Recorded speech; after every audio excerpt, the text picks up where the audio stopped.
గుంటూరు నగరంలో కలుషిత నీరు తాగి ప్రాణాలు పోతున్న వారి సంఖ్య పెరుగుతోంది. ఇప్పటికే 2 చనిపోగా ఆదివారం శ్రీనగర్ కాలనీ 7వ లైన్కి చెందిన గాజుల సూర్యనారాయణ 70 ఏళ్ల అనే వ్యక్తి మృత్యువాత పట్టడంతో నగరవాసులు ఆందోళన చెందుతున్నారు.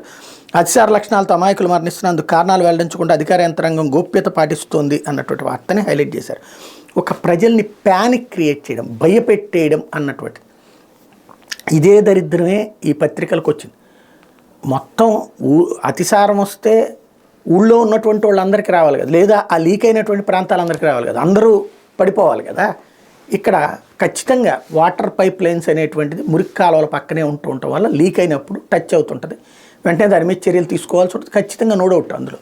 కానీ 70 ఏళ్ళ ఆయన చనిపోతే అతిసారం అని ఎవరు చెప్పారు?